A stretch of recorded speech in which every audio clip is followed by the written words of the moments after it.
24 horas con María Isabel Carminiani. Muy buenas tardes, amigos. Arrancamos con las noticias que marcan la jornada. Andrés Arauz y Guillermo Lasso confrontarán ideas este domingo en el debate organizado por el Consejo Nacional Electoral. Ambos han disminuido su ritmo de campaña en los últimos días con el objetivo de prepararse para este encuentro. Carlos Acoto informa. Los presidenciables Andrés Arauz y Guillermo Lasso se encontrarán este domingo 21 de marzo frente a frente en el debate presidencial que organiza el Consejo Nacional Electoral. En este evento, al que deben asistir de forma obligatoria, se espera que ambos desarrollen cada uno de los detalles de sus propuestas de gobierno en torno a 5 temas que se han definido, entre ellos empleo, salud, educación y relaciones internacionales. Cada uno de estos puntos se desarrollarán en un tiempo aproximado de 12 minutos. Los candidatos deberán responder preguntas, las mismas que se mantendrán en reserva hasta el día del debate y finalizarán con la exposición de conclusiones. Pero el formato de este debate apunta no solo a escuchar intervenciones alternadas, sino sobre todo a generar la contraposición de ideas, pues tanto Arauz como Lasso tendrán la posibilidad de realizar preguntas para rebatir o esclarecer las propuestas de su contendor.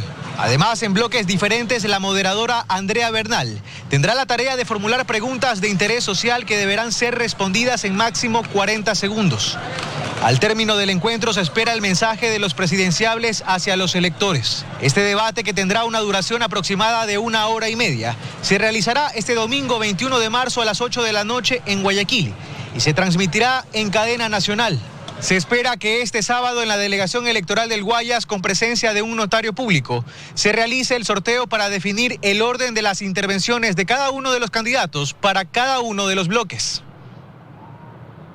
Y justamente hay expectativa por el debate presidencial que se va a desarrollar, como ya lo escuchábamos este domingo. Muchos esperan escuchar a los candidatos para poder definir su voto. Analistas aseguran que este encuentro entre Arauz y Lasso será decisivo. Por estos días, el tema electoral se vuelve parte de las conversaciones casuales. Y es que la hora de votar se acerca. Y aunque la apatía ha sido la constante en este proceso, hay expectativa, pues 2 candidatos, 2 modelos de gobierno se encontrarán el domingo en un debate del cual ninguno puede rehuir. Y hay algunos temas que interesan más que otros. Las políticas que va a tomar sobre el estado financiero en nuestro país, que está quebrado. A mí me gustaría saber el financiamiento que va a tener el señor Arauz para repartir $1000.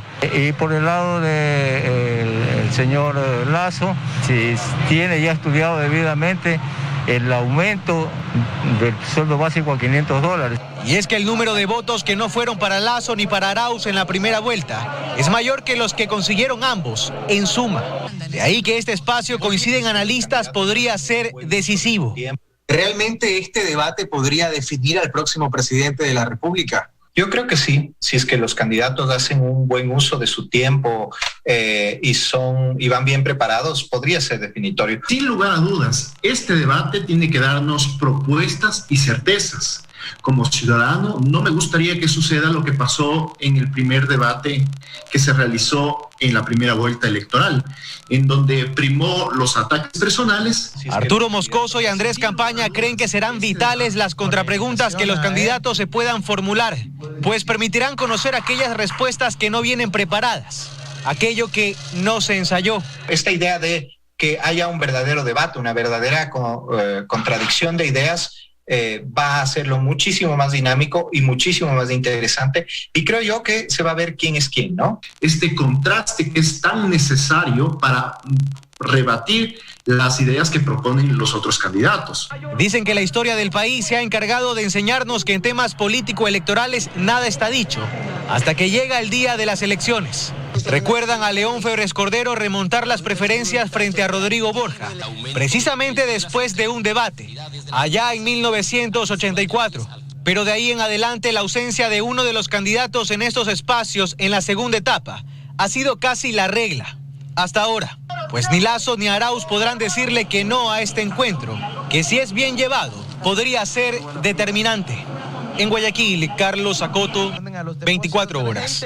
en los bancos. La papeleta electoral que se entregará a los votantes en la jornada de elecciones del próximo 11 de abril, cuando se elija presidente y vicepresidente para los próximos años, será de color rosado y gris. El Consejo Nacional Electoral divulgó el diseño de esta papeleta, que será impresa por el Instituto Geográfico Militar, en el que están los rostros de los dos candidatos presidenciales, Andrés Arauz y Guillermo Lasso. Son más de 13 millones de papeletas las que se van a imprimir para la segunda vuelta, cuyo costo bordea los $540,000.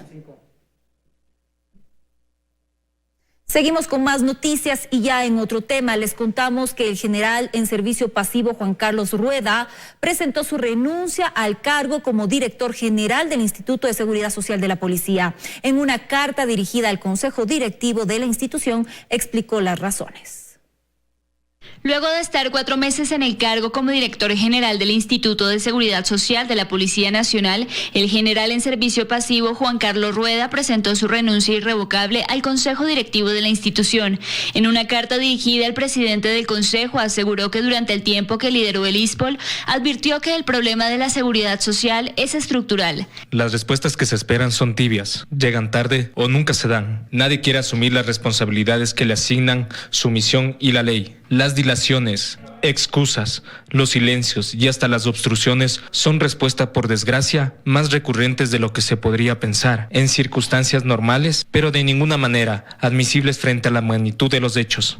Las operaciones riesgosas del ISPOL por aproximadamente $850 millones han impulsado investigaciones a nivel nacional e internacional. Tan solo el proceso penal que lleva adelante Fiscalía por el delito de peculado relacionado con inversiones a través de empresas representadas por Jorge Cherres suma un monto de 693,3 millones. En este caso hay 4 procesados: los exdirectores del instituto Enrique Espinosa de los Monteros y David Proaño, el exdirector de inversiones Alfredo Valverde y el exasesor jurídico Santiago Duarte. Para el abogado defensor de uno de los implicados, esta renuncia los toma por sorpresa. Y más aún con el texto que hace referencia que tiene presiones. No dice de quién, no dice de qué tipo, pero sí hace relación de que tiene presiones y que por ello no se puede desenvolver normalmente en su trabajo. En el documento, Rueda aseguró haber evidenciado las debilidades de varios componentes del sistema. He advertido que mi voz afecta el status quo, que por lo visto está implicado en varias estructuras del mercado de valores, el cual hoy no da garantías ni la confianza para la recuperación de los recursos de los afiliados. El general en servicio pasivo asumió la dirección del ISPOL el pasado 24 de noviembre como sucesor de Jorge Villarroel, quien dejó el cargo el 17 de ese mismo mes. Daniela Valencia, 24 horas. La situación de las cárceles no está contenida, dice el ministro de Gobierno Gabriel Martínez durante su comparecencia ante la Asamblea Nacional. Señaló que se está trabajando para conseguirlo, que se ha separado a los miembros de bandas rivales y que se analizan los mecanismos para reducir la población carcelaria, pues existiría un 30% de hacinamiento. A poco de cumplirse un mes de los hechos violentos en 3 cárceles del país, el ministro de Gobierno compareció ante los asambleístas de la Comisión de Derechos Colectivos. Dijo que aún existen riesgos de alteración. Nosotros no podemos decir que la situación está contenida, porque podemos decir claramente que estamos tomando las acciones para contenerla. Pues sostiene que los problemas de fondo no han sido solucionados, como la infraestructura o el hacinamiento en las cárceles. Cuando tenemos un hacinamiento del 30%, estamos encaminándolo primero para una reducción de la población carcelaria antes de estar creciendo. Ese es un problema que nos va a tomar tiempo resolver. Esperamos poder en el máximo hasta el 15 de abril tener una posición muy clara sobre esto. Las acciones inmediatas fue separar a los miembros de estas bandas para evitar cualquier hecho. Para que no se encuentren en las cárceles y no se proceda nuevamente a este ajusticiamiento. Ahorita la situación entre ellos es que permanece una calma tensa en esta situación, en este último amotinamiento. Se entiende que no hubo ni vencedores ni vencidos porque los muertos de cada una de las bandas son aproximadamente equivalentes. La violencia que se expresa allá es una manifestación de poder por los controles geográficos. Hay un ecosistema criminal en el país operado por mafias. operado por carteles. Dijo además que se han realizado 543 operativos dentro de las cárceles y se han incautado armas, celulares e incluso una granada. Esos controles se intensificarán aún más. Sin embargo, el ministro dijo que se requiere de un mejor equipo para evitar el ingreso de estas herramientas. En Quito, Andrea Samaniego, 24 horas. Ahora les contamos que personal militar detuvo a 20 personas que ejercían el trabajo de minería ilegal y decomisó además 550 sacos de material mineralizado en Imbabura. Los detenidos fueron puestos a órdenes de la justicia. Personal militar de las Fuerzas Armadas detuvo a 20 mineros ilegales en la provincia de Imbabura. El jueves 18 realizaron un operativo de reconocimiento en los sectores de la Mina Vieja, Vía Alpala y Mina del Olivo, ubicados en el cantón de Urcuquí. A partir de junio del 2020 hemos permanecido en forma permanente en este sector, realizando este tipo de operaciones de reconocimiento y de control de armas y municiones en todo el sector. En el sector de la Mina Vieja se encontró un campamento con 16 personas, las cuales estaban indocumentadas, pero se presume que son de nacionalidad ecuatoriana. Ellos estaban realizando explotación de material mineralizado. De igual forma, en el sector de Alpala se encontró a 4 personas que realizaban esta actividad ilegal en delito flagrante. Ellos estaban movilizando material mineralizado a una casa cerca del sector. Es oriundas del oriente de la nacionalidad aguas, y también se detectó unos 550 sacos de material mineralizado con sogas y una polea en construcción con intenciones de ser transportadas hacia sectores para poder ser comercializada. Los detenidos fueron puestos a órdenes de las autoridades y ya se inició la investigación correspondiente. Se conoce que el día de hoy está llevándose a efecto la instrucción fiscal, cuyos resultados se conocerán oportunamente una vez que finalice todos estos trámites legales de estos ciudadanos. 2 equipos con 50 efectivos participaron en este operativo que cubrió un área de 14,000 hectáreas. En Quito, Natalie Jiménez, 24 horas. Muchas gracias por acompañarnos. Ya estamos de regreso con más información. El Centro de Salud de Chimbacalle, en el sur de Quito, es el lugar en donde se almacenan las vacunas que posteriormente son trasladadas a otras ciudades. Este viernes salieron desde allí 60,000 dosis para ser distribuidas en 12 puntos del país. A diario, decenas de estos pequeños termos salen del Centro de Salud de Chimbacalle en el sur de Quito. En ellos se trasladan las dosis de la vacuna de Pfizer, que requiere una adecuada cadena de frío. Una vez que las dosis arriban al aeropuerto Mariscal Sucre, son trasladadas hasta este centro de salud, que se ha convertido hoy en un centro de almacenamiento y distribución del inmunizador. Acá llegan en cajas ultra frías. En los camiones los trasladamos en termos. Los termos ya tienen un proceso diferente. Al salir de la cadena de frío ya nosotros estamos en +2, +8 grados centígrados. Las vacunas pueden permanecer a esa temperatura hasta 5 días. Si ese tiempo se excede, estas quedarían descartadas para las inoculaciones, pero eso no ha ocurrido. El trabajo en este centro empieza desde las 2 de la mañana y con una fuerte custodia policial, desde las 6 los camiones salen a sus destinos. Este viernes, por ejemplo, se despacharon 60,000 dosis que serán distribuidas en 12 ciudades del país, entre ellas Ibarra, Esmeraldas, Cuenca, Napo y otras. Pero en el país ya no solo se inoculará con las vacunas de Pfizer. El pasado miércoles arribó el primer lote de AstraZeneca, que no requiere una cadena de frío extrema. Y se tiene previsto que en este mes también arriben al Ecuador 1 millón de dosis de la China Sinovac. Por lo tanto, esas son las vacunas que deberían llevarse a las provincias y concentrar las vacunas de Pfizer en Quito y Guayaquil, donde se puede asegurar una buena red de frío. Debido a nuestra poca capacidad logística y de ultracongelación en el Ecuador, sí sería preferible que Pfizer se priorice para las grandes urbes donde se puede tener un mayor control. Dicen los expertos que en el manejo de vacunas que requieren la temperatura de un congelador normal, el Ecuador ya tiene experiencia. La red de frío y en transporte y mantenimiento de vacunas que no necesitan congelamiento, hay muy buena experiencia en el Ecuador. Además, recalcan que todas las vacunas aprobadas por la OMS son seguras y que la mejor opción siempre será recibir la inoculación. En Quito, Belén Merizalde, 24 horas. 18 días después de haber asumido su cargo, el ministro de Salud, Rodolfo Farfán, renunció en medio de críticas contra el plan de vacunación y de otras bajas en esa Secretaría de Estado. Nos enlazamos en este momento con Dayana Monroy, quien nos cuenta más detalles al respecto. Hola, Dayana, adelante. ¿Qué tal en estudios? Muy buenas tardes. Así es, en medio de nuevo cuestionamiento en torno al plan de vacunación, renuncia el cuarto ministro del gobierno de Lenín Moreno, aunque aseguró que se va por asuntos estrictamente personales. Rodolfo Farfán duró solo 18 días en el cargo. Veamos. El cuarto ministro de Salud de un gobierno al que le queda poco más de 2 meses duró solo 18 días en el cargo.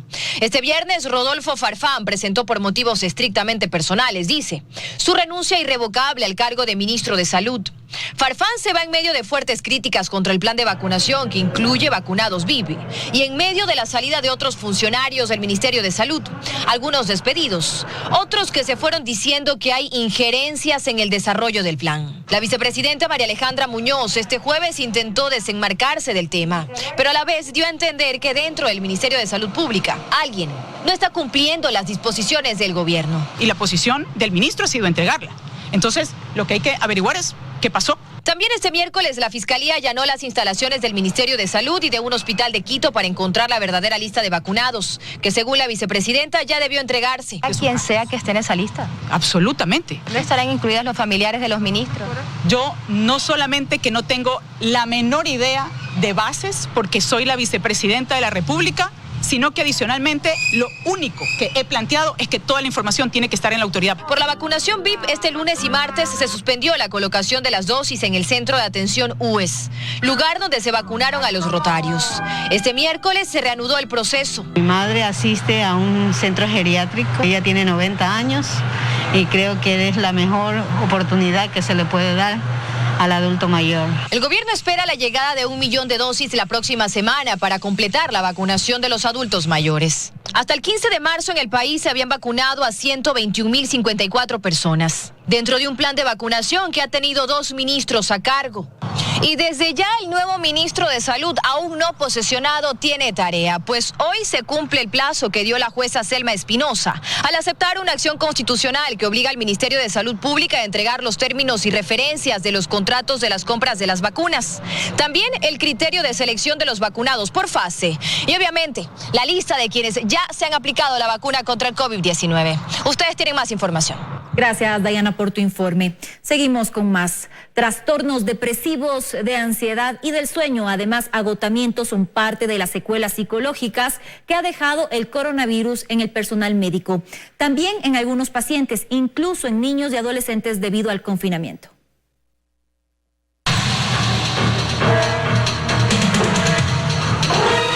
Así se le han pasado los últimos 365 días, recorriendo esta unidad de cuidados intensivos para pacientes con coronavirus, revisándolos, analizando sus cuadros clínicos, ansiando mejorías. Lenny y José coordinan la UCI y el área COVID del Hospital Luis Bernaza. Han tenido un solo día libre desde hace un año y han vivido las jornadas más intensas de su carrera. Empiezan a trabajar a las 8 de la mañana con suerte, terminan a las 11 de la noche, incluidos los fines de semana. Se habla de que 85-90% ocupación de camas, pero lo real es que está ocupado el 100% todos los días. Y seguimos perdiendo pacientes, entonces sí, ya queremos que pare un poco esto. En esta pandemia, el Hospital Luis Bernaza ha tratado a por lo menos 519 pacientes graves con COVID-19 en la unidad de cuidados intensivos. 334 se recuperaron, 185 fallecieron. Te puedo decir que todos los médicos que hacemos terapia intensiva recibimos 50 llamadas diarias pidiéndonos, rogándonos una cama. Una experiencia muy fuerte. No sé cómo algunos estamos todavía trabajando. José Farhat, médico psiquiatra del hospital, comenta que han sido diagnosticados con el síndrome de burnout o del quemado, en alusión al desgaste profesional. Una sensación de agotamiento, de decepción, de estrés muy grande, lo cual impide inclusive trabajar. Pero no es solo físico. Hay una secuela psicológica que ha dejado en ellos el coronavirus. Lenny y José reconocen que emocionalmente también se sienten afectados. Lidiar con tanto dolor no es sencillo y batallar con la muerte. Todas las personas que trabajamos en el ámbito de salud y que hemos visto lamentablemente fallecer personas tener que dar esa noticia a los familiares es muy duro. Ha habido tanto dolor que yo creo que ni siquiera estamos nosotros conscientes del dolor que tenemos los médicos. Sobre todo por los 100 miembros del staff que perdieron con el COVID. Amigos de trabajo, colegas que han fallecido y todo fue tan rápido. Trastornos depresivos y ansiedad y del sueño es lo que habitualmente padecen los médicos y los pacientes. El doctor Farhat ha tenido que ir hasta la sala donde están sin poder dormir. Algunos le cuentan que sueñan que mueren. Otros lloran desconsolados porque tienen miedo de no lograr salir de ahí. El estar en cuidados intensivos es ya un traumatismo psíquico para una persona, precisamente por lo que se puede venir. Y hay una arista más en cuanto a la secuela psicológica de la pandemia, los efectos del confinamiento. Todo lo que estamos viviendo en nuestro medio es una situación depresivógena, de tal manera que la persona es proclive a tener trastornos emocionales. Luisa María Heredia, 24 horas. Ya en el ámbito internacional, crisis sanitaria en Brasil. Mientras, alrededor de 500 pacientes de coronavirus esperan una cama en los hospitales de Sao Paulo, en otra ciudad los cadáveres son amontonados por falta de espacio en un cementerio. Así está el cementerio de Vitória de Santo Antão, en Brasil, desbordado de cuerpos. Pues en medio de escombros, pedazos de lápidas, basura y un fuerte olor, decenas de cadáveres son amontonados dentro de costales al aire libre. El macabro escenario retrata el caos sanitario del cementerio de esta localidad en el agreste brasileño y que se agrava con la pandemia de coronavirus. La comunidad denuncia que el problema viene por más de 8 años y que ganó mayores proporciones en los últimos meses con el aumento de muertes en el país por causa de la pandemia. Esto ocurre cuando casi 500 pacientes de COVID-19 están a la espera de un lugar disponible en los hospitales de la ciudad brasileña de Sao Paulo, en momentos en el que el país se aproxima a un colapso sanitario por la pandemia, que este jueves fue puesto en duda por el presidente Jair Bolsonaro. Sin embargo, la Organización Panamericana de la Salud alertó sobre la evolución de la pandemia de COVID-19 en ese país, destacando la necesidad de liderazgo para frenar el avance de la enfermedad. La situación en Brasil es una advertencia de que mantener este virus bajo control requiere una atención continua por parte de las autoridades de salud pública y de los líderes para proteger a las personas y los sistemas de salud del impacto devastador de este virus. Mientras tanto, el alcalde de Río de Janeiro declaró hoy el cierre de las playas, símbolo de la vida carioca, en un intento por frenar la propagación de contagios en uno de los estados más afectados de Brasil. El alcalde Eduardo Paes afirmó que a partir del sábado queda prohibido la permanencia de individuos en la playa, tanto para hacer deporte, tomar baño o para hacer actividades económicas, y se prohibirá el ingreso de buses turísticos a la ciudad. Las autoridades ya habían prohibido el 5 de marzo pasado el funcionamiento de bares y comercios después de las 9 de la noche y la permanencia de personas en la calle entre las 11 de la noche y las 5 de la mañana. Angie Torres, 24 horas. De acuerdo con investigadores de la Organización Mundial de la Salud, las granjas de animales exóticos en el sur de China son la fuente más probable de la pandemia del COVID-19 que se ha propagado por todo el mundo. Así lo explicó Peter Daszak, ecologista de enfermedades de EcoHealth Alliance y miembro de la delegación que la OMS envió al gigante asiático para identificar los orígenes que desataron el virus SARS-CoV-2.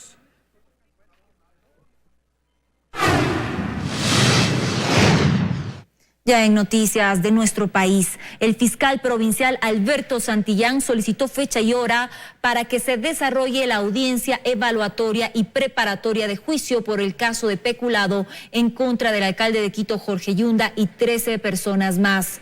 Esto relacionado con la compra de 100.000 pruebas PCR por parte del Cabildo, que habría originado un supuesto perjuicio para el Estado de $4.2 millones. En esta diligencia, Fiscalía deberá presentar su dictamen, sea acusatorio o abstentivo, en contra de los implicados. Continuamos con la definición del modelo de operación del metro que será llevada a cabo por la empresa municipal. Se da un paso importante que acerca a los quiteños al tan ansiado momento de contar con esta obra que tantos atrasos ha tenido. Pero ¿es el mejor modelo? ¿La ciudad estará en capacidad de manejar la operación sin experiencia previa? ¿Y qué otros obstáculos se presentarán más adelante? En la siguiente nota analizaremos a fondo el futuro del metro. La incertidumbre que envolvió al metro en los primeros meses del año quedó atrás una vez que finalmente se optó por el modelo de operación del sistema. La empresa pública metropolitana Metro de Quito será la que lo maneje directamente. No se hará ninguna alianza estratégica ni concesión. Pero dado que en el país no existe experiencia previa en la operación de este tipo de transporte, la condición para que esto suceda será la contratación de una asistencia técnica internacional por los primeros 3 años y medio de funcionamiento. Para que nos asesore, nos acompañe, nos supervise y además nos evalúe en cada una de las actividades que desempeñemos, para que no solo transfiera conocimientos, sino que se evalúe precisamente esa línea de aprendizaje que nos permite ir adoptando decisiones en el transcurso de los primeros años de operación del metro. Expertos que vengan a transferir esa información.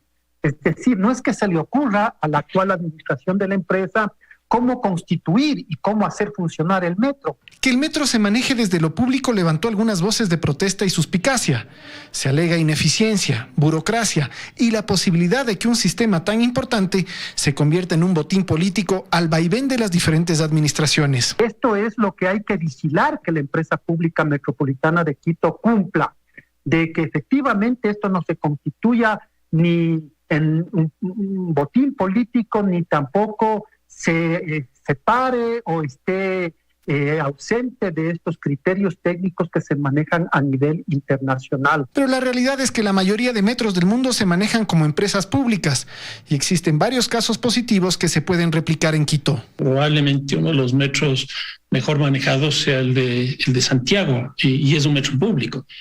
El otro metro que también tiene muchas características interesantes es el de Medellín, que también tiene la misma situación. En el país también hay modelos recientes en el manejo de sistemas de transporte.